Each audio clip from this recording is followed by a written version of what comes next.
Hello, everyone. Welcome to this edition of the Fuel for the Soul with John Giftah podcast. All through this week, we're going to look at various lessons that we can take away from 2 Kings chapter 20, revolving around the story of the king Hezekiah. See, one of the things I want to start off by is when you see the first verse, it says, about that time, I'm reading from the NLT version, all right? It says, Hezekiah the king became deadly ill. Okay, we're going to look at various aspects of the story in the next few days, but I want you to pay attention to this. Hezekiah is in a very bad shape. He is in a place where, if you look at the different translations, it says that he is in having some illness which is going to result in death. I don't know who I'm talking to, but some of you are watching or listening and you're saying, John, my situation is very deadly. Maybe you are facing a sickness which the doctors have said that you will never be able to recover. You need to learn to live with this for the rest of your life. Or maybe you are actually listening to this after a time when the doctors have actually told you that you know what, you're not going to survive for more than this much of time, and you're saying, John, I do not understand how I can ever have any kind of a hope of living any longer than this. Or maybe you are not facing a physical death. Maybe you're facing something else. Maybe death, DEBT, is affecting you. You're in a place where you feel like, oh my goodness, John, I'm struggling financially. I'm taking so many loans. I've taken so many things, and it's like all these things are coming against me, and I do not know what to do. Because I was reading about this investor the other day, how he went to this place where he felt like there was no way to turn around. He had gone too much in the debt, and he had no way out, and he ended up ending his life. Today, you may be contemplating those thoughts. You may be thinking, John, there's no practical way for me to ever recover from this. There's no way for me to ever see better days coming into my life. Maybe you made some mistakes that led you to where you are. Sometimes when we see about people who are incarcerated for a long period of time, or sometimes for their entire lifespan, they are incarcerated, and they feel like, you know what, I'm never ever going to get out of the portals of this prison anymore because of my choices. Maybe you are watching or listening from a prison, or maybe you are watching or listening from a situation which feels like I have to live with the consequence of my mistake for the rest of my life. Or maybe life just happened to you and you're in a very deathly state. But today I want to give you a word of hope. I want to give you a word of encouragement. I want to give you a word of challenge to tell you that you may be in a midst where it feels like your life is at stake, but we serve a God who can still turn the situation around in your life. God is a God of miracles.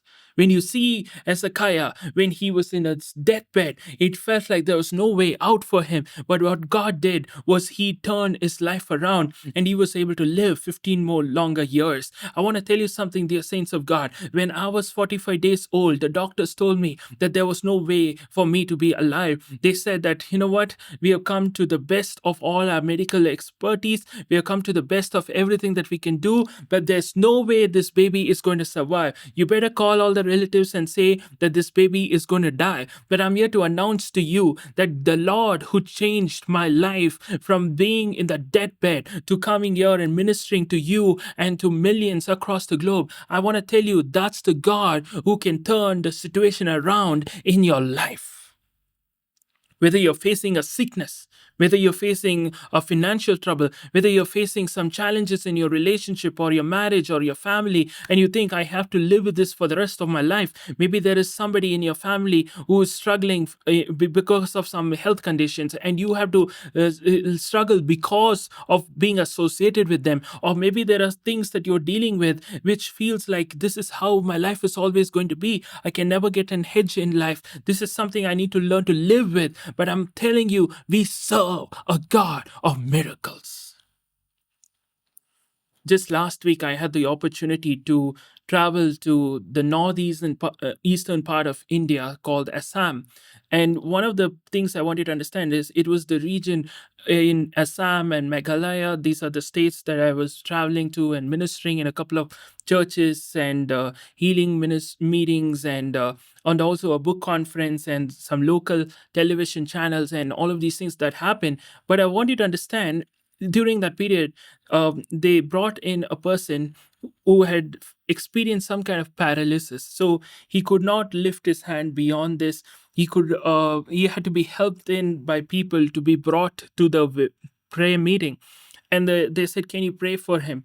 And I'm telling you honestly, I've seen many cases of miracles, so I know that God still heals. At the same time, being genuinely being open with you, there are cases I prayed for and people have not got healed. So I was like, God, I don't know. My compassion for them was great. I was like, God, I don't want this person to be like this.